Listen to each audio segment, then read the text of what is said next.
시청자 여러분, 오늘도 즐거운 하루 보내시기 바랍니다. 오늘의 사연 시작하겠습니다. 안녕하세요. 저는 30살, 얼마 전까지만 해도 결혼을 앞두고 준비에 한창이던 예비신부였던 여자입니다. 그런데 지금은요? 파혼이라는 단어가 제 이름 옆에 붙게 되었고 이제는 그냥 평범한 30살 여자 사람일 뿐이죠. 그렇게 불리는 것도 참 낯설고 씁쓸해요. 아직도 가끔 습관처럼 결혼식 날짜를 다시 떠올리다가 아 맞다, 이제 그런 거 없지 하고 씁쓸하게 웃곤 합니다. 그 사람과의 관계는 끝났고 그 끝은 참 허무하면서도 기가 막혔어요. 마지막까지 그 사람이 저에게 남긴 말이 아직도 귀에서 떠나지 않거든요. 너 같은 여자는 결혼하기 힘들걸? 처음엔 그냥 듣고 넘기려 했어요. 근데 곱씹을수록 너무 어이가 없더라고요. 아니 대체 내가 어떤 여자인데? 뭘 그렇게 잘못했기에 이런 말을 들어야 하지? 저는 제 나름대로 성실히 결혼 준비했고 그 사람 가족에게도 최대한 예의 바르게 행동하려 노력했어요. 그런데 결과가 이렇다니 솔직히 허탈하고 분노도 들었어요. 더 웃긴 건 그 사람은 이런 식으로 본인이 유리한 논리만 내세웠다는 거예요. 명절엔 여자 쪽이 무조건 남자 집부터 먼저 가야 한다. 그게 전통이라는 말을 반복하면서 말이죠. 정말 묻고 싶었어요. 전통이면 다야? 사람 사는 건 상황 따라 달라질 수 있는 거 아니야? 사실 저는 오래전부터 결혼이라는 제도 자체에 대해 회의적인 시선을 가지고 있었어요. 사랑은 좋은데 그 사랑이 제도와 결합되면 왜 이렇게 불편하고 힘들어지는 걸까 싶었거든요. 그 생각은 어린 시절부터 시작됐어요. 저희 집은 전형적인 맞벌이 가정이었고 외가 쪽도 마찬가지였어요. 엄마와 이모들 모두 능력이 뛰어나셨고 경제적으로도 굉장히 주체적인 분들이셨어요. 오히려 여자 쪽이 더 많이 벌어오는 경우도 많았고요. 제가 어릴 때부터 봐온 모습은 늘 그런 풍경이었어요. 여성들이 열심히 일해서 돈을 벌고 가정을 이끌고 자녀를 챙기며 2배, 3배로 책임을 짊어지는 모습이었죠. 반면에 아빠와 이모부들도 다정하고 가정적인 분들이었지만 현실은 조금 달랐어요. 명목상으로는 부부가 함께 벌고 함께 가정을 꾸린다고 했지만 결국 집안일과 육아는 대부분 엄마들과 이모들이 감당하고 있었어요. 아빠들은 퇴근 후 소파에 앉아 쉬고 있었고 엄마들은 퇴근 후 다시 부엌으로 들어가 저녁을 차렸죠. 저는 그런 모습을 너무 오랫동안 봐왔어요. 자라면서 느끼는 건 하나였어요. 결혼이란 왜 여성에게만 이렇게 버겁고 고단한 구조로 작동할까? 그게 너무나 자연스럽게 받아들여지는 현실이 억울하고 불공평하게 느껴졌어요. 이런 이야기를 엄마나 이모들에게 조심스레 물어보면 돌아오는 대답은 늘 같았어요. 어쩔 수 없지, 그게 현실이야. 그 말이 너무 싫었어요. 왜 그게 현실이어야만 하지? 왜 바뀔 수 없다고 단정짓는 걸까? 그렇게 살아온 여성들의 삶이 너무 안타깝고 마음이 아팠어요. 그 속에서 나도 언젠가는 저런 삶을 반복하게 될까봐 사실 마음 한켠이 늘 불안했어요. 저는 아주 어릴 때부터 명절이 다가오면 자연스럽게 큰 집으로 먼저 향했어요. 양손 가득 선물을 들고 새벽같이 차를 타고 움직이는 게 명절의 일상처럼 느껴졌죠. 그리고 그런 명절 풍경을 당연하다는 듯 받아들이며 자랐어요. 큰 집에 도착하면 어른들이 분주히 움직였고 저는 그저 그런 흐름 속에 따라가는 한 사람일 뿐이었어요. 그런데 점점 나이가 들면서 한 가지 의문이 마음속에 자꾸 자리를 잡기 시작했어요. 왜 항상 큰 집, 그러니까 아빠 쪽 친가를 먼저 가는 걸까? 명절은 1년에 2번, 설과 추석. 단 2번뿐인 그 시간인데 외가는 늘 그 다음이었어요. 어릴 땐 그냥 그런가 보다 했지만 사춘기를 지나며 서서히 그런 구도가 불편하게 느껴졌어요. 왜 양쪽을 번갈아 가면 안 되는 걸까? 이번에는 외가 먼저, 다음엔 친가 먼저, 그렇게 번갈아 가면 아무 문제 없을 것 같은데 이상하게도 그런 제안은 해보기도 전에 꺼내기 어려웠어요. 분위기 자체가 당연히 친가부터라는 식이었거든요. 솔직히 말해서 저희 큰집 분위기는 그렇게 나쁘진 않았어요. 다른 집처럼 남자들이 손 하나 까딱 안 하고 누워있기만 하는 것도 아니었고 큰아버지나 사촌 오빠들도 설거지를 돕고 음식 준비도 나름 도왔어요. 그래서 명절이면 얼굴 붉히는 상황은 거의 없었죠. 분위기도 괜찮은 편이었고 웃음도 있었어요. 그런데도 마음 한켠에는 늘 이상한 찝찝함 같은 게 남았어요. 남자들이 도와서 괜찮은 분위기니까 됐다가 아니라 왜 애초에 남자 집이 먼저여야만 하냐는 근본적인 질문이 사라지지 않았던 거죠. 그 물음은 해가 갈수록 더 짙어졌고 고등학생이 된 어느 날엔 이런 생각까지 들었어요. 나중에 내가 결혼하면 나도 또 저렇게 남자 집 먼저 가야 하나? 나도 또 명절마다 먼저 가서 음식하고 인사하고 그런 역할을 반복해야 하나?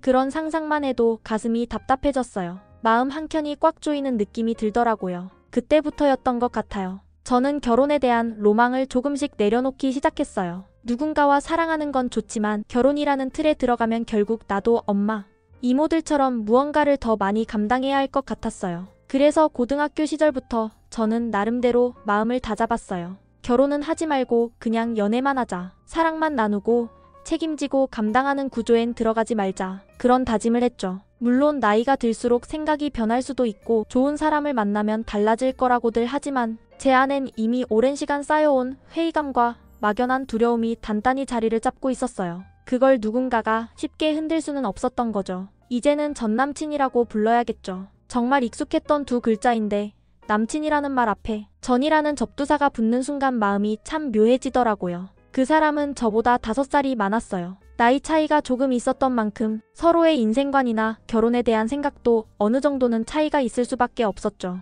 그래서 저는 연애를 시작할 때부터 꽤나 솔직하게 제 생각들을 털어놨어요. 겉으론 웃으며 데이트하고 설레는 감정만 주고받기에는 이제 우리 나이가 그렇게 어린 나이도 아니잖아요. 20대 초반의 가벼운 연애가 아니니까요. 특히 저는 20대 중반을 넘기고부터 연애를 바라보는 시선이 많이 달라졌어요. 그냥 좋은 사람 만나서 즐겁게 지내다가 이별하는 그런 패턴이 반복되긴 싫었거든요. 그래서 연애 초기부터 서로의 가치관을 충분히 공유하고 안 맞는 부분이 있다면 빨리 정리하자고 마음먹었어요. 감정이 깊어지고 나서 깨닫는 것보다 차라리 초반에 솔직한 대화로 서로의 방향성을 확인하는 게 더 낫다고 생각했죠. 그 사람에게도 그 부분을 분명히 말했어요. 나는 결혼에 회의감이 좀 있는 편이야. 하지만 그게 당신을 부정적으로 보겠다는 뜻은 아니야. 그냥 현실적인 기준이 필요하다는 얘기야. 그런 저를 두고 누군가는 까다롭다고 했고 또 누군가는 이해된다고 했어요. 그런데 참 웃긴 게요.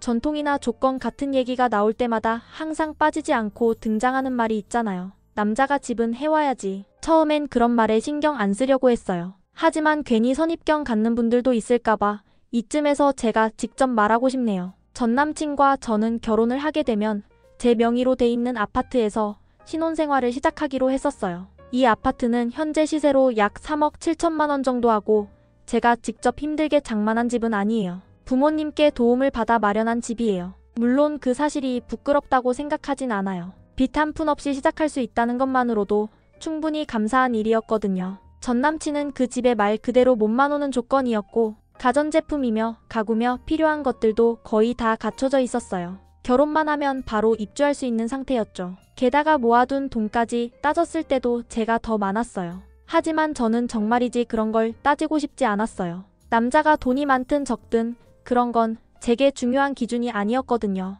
결혼이라는 건 결국 서로가 같은 방향을 보고 함께 걸어갈 수 있는 사람이면 된다고 생각했어요. 저는 계산기 두드리며 사랑하는 타입이 아니에요. 사랑 앞에서는 현실도 중요하지만 마음이 제일 우선이라는 걸 믿고 있었죠. 그리고 그 믿음이 적어도 그때까지만 해도 흔들리지 않았어요. 결혼 준비도 꽤 구체적으로 이야기가 오갔어요. 상견례 자리에서는 다른 것보다 중요한 몇 가지 원칙만 정하자고 했고 실제로 그렇게 조율이 되어가고 있었죠. 저는 간소하게 하고 싶은 쪽이었지만 그래도 하객분들께 대접하는 음식과 신혼여행만큼은 아끼지 말자고 했어요. 결혼식이라는 게 단지 두 사람만의 이벤트는 아니니까요. 그리고 양쪽에서 모아둔 돈은 예식비나 신혼살림에 쓰기보다는 양가 부모님께 감사의 마음으로 드리기로 서로 합의했었어요. 가사분담 문제나 생활비, 돈 관리는 물론이고 앞으로의 결혼 생활에 있어서 중요한 부분들은 연애 초기에 충분히 이야기를 나눴어요. 서로의 입장도 이해했고 나름대로 현실적인 합의점도 잘 찾아냈다고 생각했죠.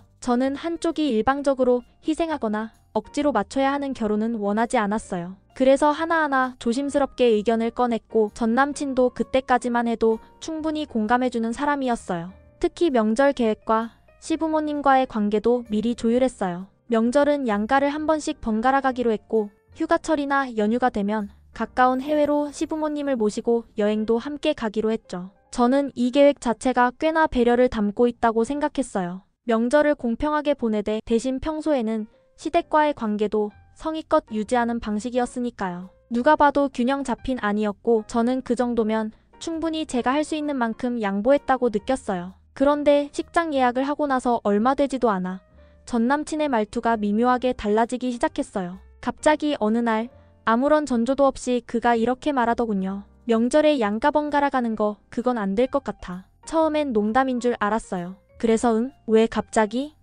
하고 되물었죠. 그런데 전 남친은 진지한 얼굴로 보는 눈들이 있으니까 그러면 안 된다는 말을 했어요. 아직 결혼한 지 얼마 되지도 않았는데 새댁이 벌써 시댁은 나 몰라라 하는 시기면 어른들이 뭐라고 하겠어. 그 말 한마디에 제 심장이 턱 내려앉는 느낌이었어요. 그 말을 듣는 순간 속에서 무언가가 툭 끊어졌어요. 분명히 우리 둘이 함께 얘기해서 합의까지 끝낸 부분이었거든요. 연애 초기부터 나는 이 부분이 중요하다고 단호히 얘기했었고 전 남친도 당연히 그래야지라며 고개를 끄덕였던 기억이 생생한데 식장 잡자마자 이렇게 손바닥 뒤집듯 말을 바꾸는 걸 보고 저는 어이가 없었어요. 화도 났지만 이상하게 분노보다 더 컸던 감정은 실망이었어요. 이 사람이 결국 이렇게 나올 줄 몰랐다는 실망감이 온몸에 퍼졌죠. 저는 전 남친에게 조용히 말했어요. 정말 큰일 날 뻔했네. 목소리는 차분했지만 마음은 이미 결론을 내리고 있었어요. 지금 파혼하면 식장 위약금 정도 물면 되지만 결혼하고 나서야 이런 당신 마음을 알았다면 나는 평생 괴로움 속에서 살았을 거야. 그렇게 말하니까 전 남친이 당황한 눈으로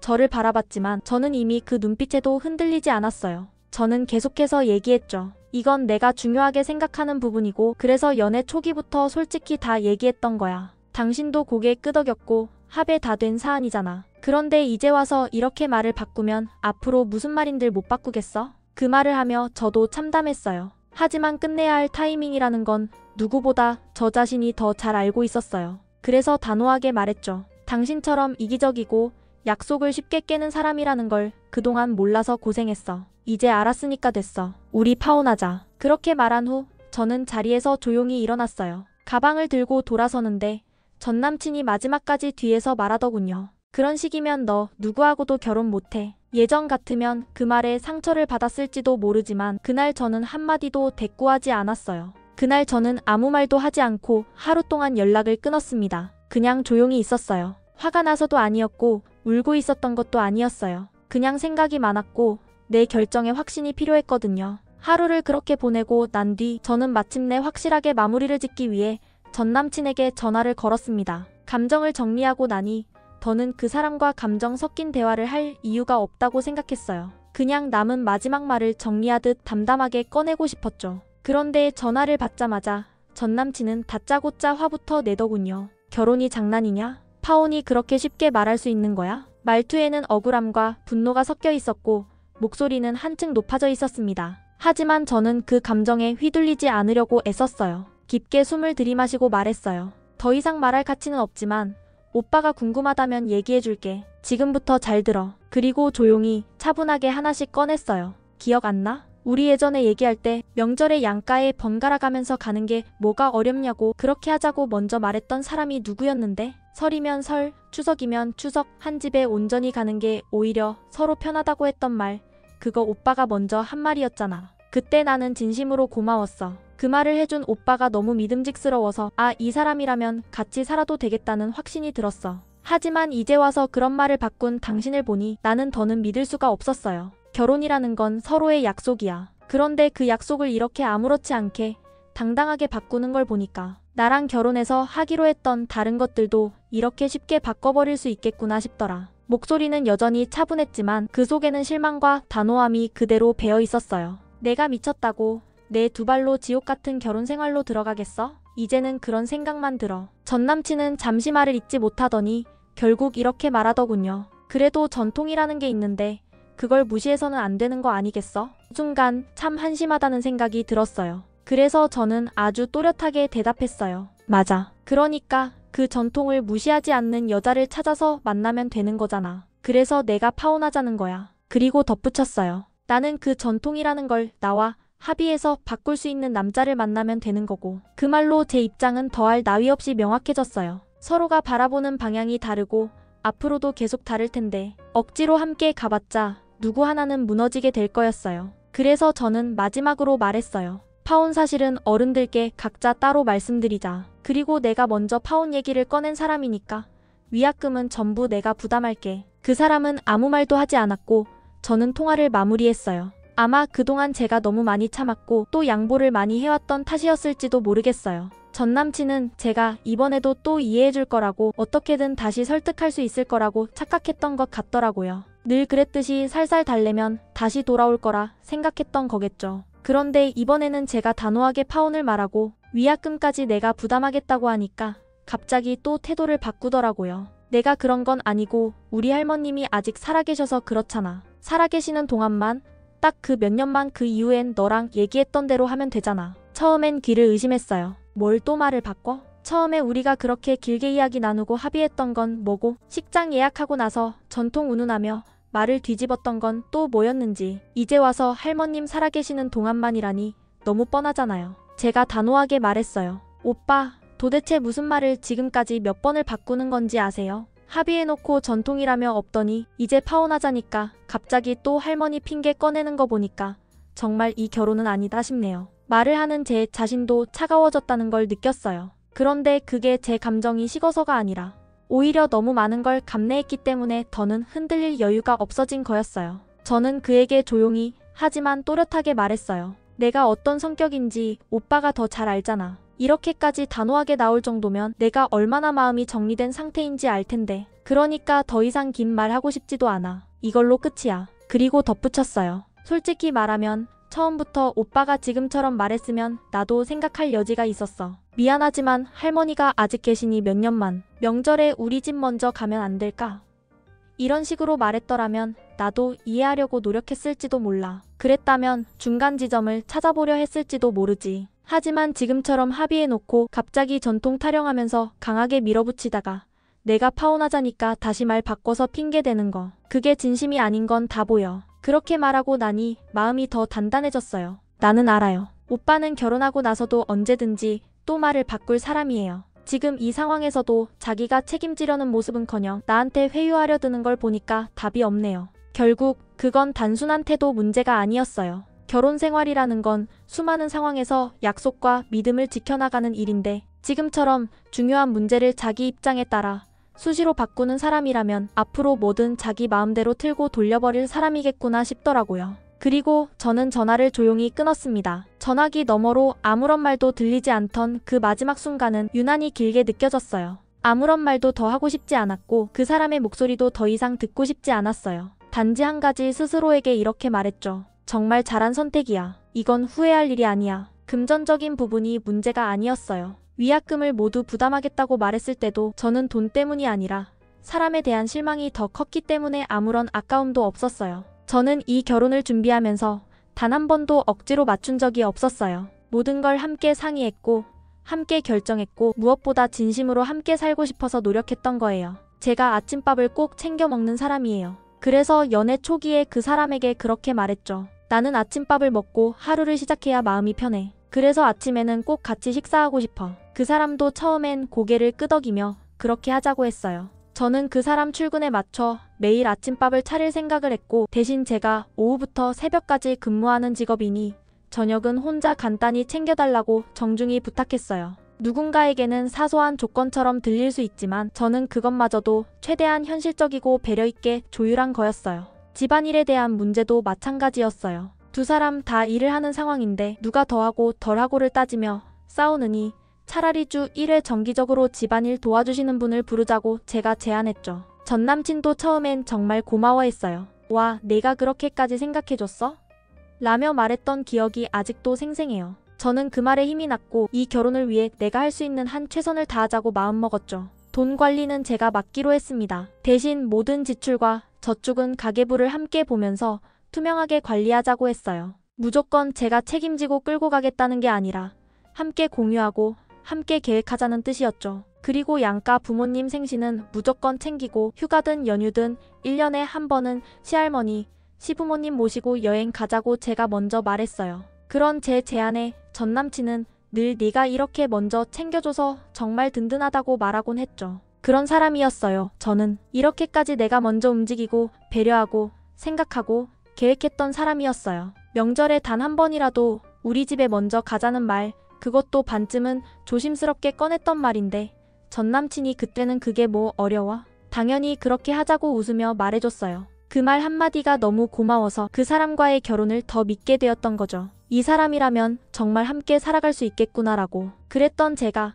결국은 그 말 하나가 쉽게 뒤집히는 순간을 보고 모든 게 무너졌어요. 내 진심이 그가 처음 했던 말들이 결국은 상황에 따라 바뀌는 조건이었단 걸 알게 되었을 때 사실 너무 황당했거든요. 주말이 되자 저는 부모님께 조심스럽게 파혼 이야기를 꺼냈어요. 식장이며 예단이며 이런 현실적인 준비보다 제가 더 무겁게 받아들였던 건 전남친의 태도 변화였거든요. 저는 부모님 앞에 앉아 조용히 말씀드렸어요. 말을 그렇게 쉽게 바꾸는 사람하고는 저는 평생같이 살 자신이 없어요. 결혼은 서로가 믿고 지켜가는 건데 그렇게 당당하게 약속을 무너뜨리는 모습을 보니까 저는 도저히 안 되겠더라고요. 부모님께서 무거운 얼굴로 한참 제 말을 들으셨어요. 그러다 아버지가 먼저 입을 여셨어요. 우리 딸이 그런 생각을 할 만큼이라면 그 남자는 확실히 뭔가 문제가 있는 거겠지. 부모로서는 내가 예쁘게 결혼하고 행복하게 가정을 꾸리면 좋겠지만 무엇보다도 내 선택을 믿는다. 잘했다. 어머니도 고개를 끄덕이셨어요. 두 분의 그 한마디가 제게는 정말 큰 위로였어요. 그 순간 저는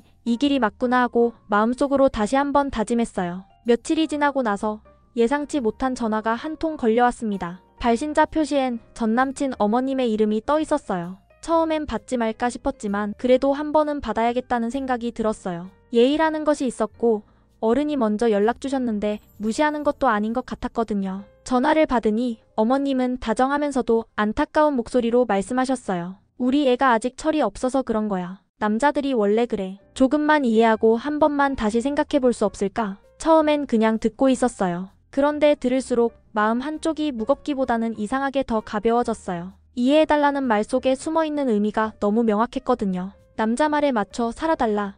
아직 어린 남자를 보듬어 주어라. 결혼했으니 여자가 맞춰가야 한다. 어머님의 말 한마디 한마디가 결국 그 방향으로 향하고 있다는 걸 느낄 수 있었어요. 그래서 저는 조용히 대답했어요. 제가 부족해서 이런 결정을 드린 것 같아 정말 죄송합니다. 하지만 저는 제 선택을 후회하지 않습니다. 그 말만 하고 전화를 마무리했어요. 그리고 전화를 끊고 나서 어머님과의 통화를 곱씹다 보니 더 확신이 들더라고요. 이해해달라는 말이 어쩌면 제게는 그 모든 걸 받아들이고 감수해라는 말처럼 들렸거든요. 그렇다면 그 결혼 생활은 결국 제가 참고 견디는 쪽으로 흘러갔겠죠. 지금처럼 약속이 뒤바뀌고 누군가는 입장을 바꾼 채 당당하게 말하고 또 누군가는 조용히 따라야만 하는 구조 속에서 저는 조금씩 무너졌을 거예요. 어머님의 그 말이 결정적으로 제 마음을 정리하게 만들어준 마지막 단서였어요. 그 통화 이후 저는 파혼 결정을 정말 잘한 선택이었다고 단단히 믿게 되었어요. 뒤돌아볼 일도 미련도 없었어요. 누가 봐도 당당한 선택이고 무엇보다도 저 자신을 지켜낸 선택이었으니까요. 어제 마침내 식장 위약금을 포함한 관련된 비용들을 전부 정리했습니다. 카드 결제 내역과 입금 확인서를 하나하나 확인하면서 참 많은 생각이 스쳐 지나가더군요. 그리고 그중 가장 크게 들었던 생각은 이것이었어요. 정말 혼인신고부터 안 하길 잘했구나. 결혼식 전부터 혼인신고를 먼저 하자고 제안했던 사람은 전 남친이었어요. 처음엔 왜 그걸 그렇게 서두르는지 이해가 안 됐지만 저는 부모님 말씀을 듣고 망설이게 됐죠. 애가 생긴 것도 아니고 예식도 아직 안 올렸는데 혼인신고를 못하러 먼저 하냐 하셨던 부모님의 단호한 말씀이 지금 생각해보면 정말 구세주 같은 조언이었어요. 그 말 한마디에 저도 마음을 정리했고 결국 혼인신고는 하지 않았어요. 그리고 지금 이렇게 파혼이라는 결과를 받아들인 상황에서 보니 정말이지 얼마나 다행인지 모르겠어요. 혼인신고를 먼저 했더라면 지금은 서류상으로는 이혼녀가 되었을지도 모르죠. 그걸 생각하면 마음이 철렁하기도 하면서 동시에 스스로를 지켜낸 것 같아 안도감도 들었어요. 그렇게 저는 예비신부에서 그냥 30살의 여자 사람이 되었습니다. 아무것도 아닌 단어 하나가 이렇게 무겁게 느껴진 적도 없었어요. 청첩장을 들고 다니며 식사 대접까지 했던 그날들이 불쑥 떠오를 때마다 그 상황이 지금은 참 우습고 허무하게 느껴지더라고요. 웃으며 인사하고 기분 좋게 축하해주던 친구들 앞에 이제 와서 파혼 사실을 전한다는 게 어쩐지 너무 초라하고 죄송했어요. 하지만 그 친구들이 제게 참 따뜻한 말을 해주더군요. 야, 애가 있어도 이혼하는 사람이 수두룩해. 파혼은 오히려 잘한 거야. 늦기 전에 판단한 너 되게 멋진 거야. 그렇게 말해주는 친구들의 위로에 마음이 조금은 놓이기도 했어요. 그래요. 이건 누구의 실패도 아니고 단지 맞지 않는 두 사람이 각자의 길을 가기로 결정한 것뿐이니까요. 그럼에도 불구하고 가슴 한켠이 시리고 씁쓸한 건 어쩔 수가 없더라고요. 아무리 머리로는 괜찮다고 해도 감정은 그렇게 쉽게 정리되지 않더라고요. 함께 꾸며가려던 미래, 믿고 싶었던 말들, 나름대로 예쁘게 준비해왔던 시간들이 있었기에 더더욱 허무했어요. 그래도 결국은 좋게 생각하려고 해요. 결혼 전에 그 사람이 본색을 드러낸 것이 다행이라 생각해야겠죠. 이 결혼이 강행됐더라면 나는 평생 말 바꾸는 사람과 숨죽이며 살았을 수도 있었어요. 내가 중요하게 여긴 약속들이 무너질 때마다 나만 참고 견디는 삶을 살았을지도 모르죠. 이렇게라도 저 자신을 지켜냈다는 사실이 지금의 위안이에요. 그리고 이렇게 제 긴 하소연을 들어주셔서 정말 감사해요. 혼자였으면 마음속으로 곱씹기만 했을 이야기들인데 한번 정리해서 내 마음을 내보이고 나니 오히려 후련한 감정도 드네요. 이 모든 게 지나고 나면 더 단단해진 제 모습으로 살아가게 되겠죠. 감사했고 마음 써주셔서 고마워요. 저도 이제는 스스로를 더 따뜻하게 돌보며 다가올 계절을 잘 맞이해보려 합니다. 즐거운 주말 보내세요.